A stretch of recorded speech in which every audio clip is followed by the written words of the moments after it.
నోట్లో వచ్చే ఆటోఇమ్యూన్ డిసీజెస్‌లో ఇంకొక భయంకరమైన, చాలా తీవ్రమైన వ్యాధి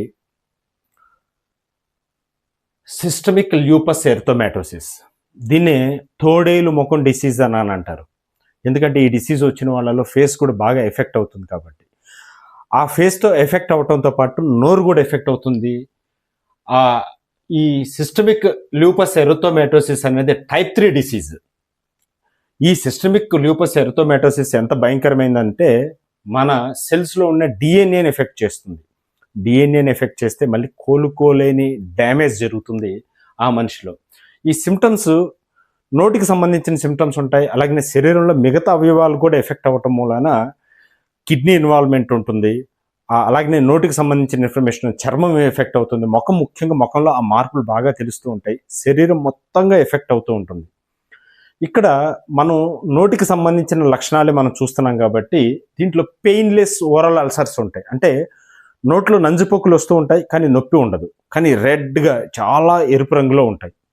కానీ వాటిని పట్టుకుంటే ఎటువంటి నొప్పి ఉండదు. వాటిని పెయిన్లెస్ ఓరల్ అల్సర్స్ అని అంటూ ఉంటారు.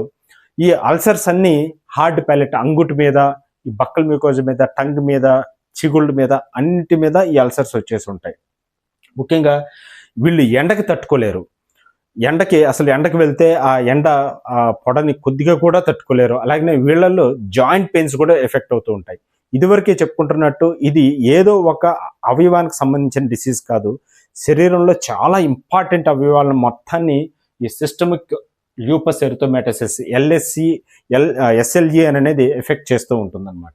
సో దీనికి ట్రీట్మెంట్ చాలా కష్టంగా ఉంటుంది. ముఖ్యంగా కిడ్నీ ఇన్వాల్వ్ అయితే మాత్రం దీనికి ట్రీట్మెంట్ అనేది ఇక దొరకదు. చాలా ఇబ్బంది పడాల్సి వస్తూ ఉంటుంది. ఎప్పుడైతే మిగతా అవయవాల మీద సూపర్ఫిషియల్గా ఉందో వాటికి హోమియోపతిలో కూడా బెస్ట్ మెడికేషన్ దొరుకుతూ ఉంటుంది. ఒక్కసారి కిడ్నీ ఇన్వాల్వ్ అయిన తర్వాత ఈ ఎస్ఎల్ఏ అనే డిసీజ్కి చాలా కష్టమైపోతుంది. ఓన్లీ డయాలసిస్ అనేది ఆప్షన్గా ఉంటుంది.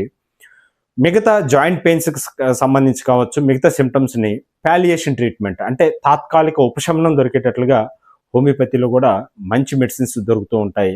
దగ్గరలో ఉండే హోమియోపతి డాక్టర్ని కూడా ఈ డిసీజ్ కోసం అనేది కలవచ్చు మీరు.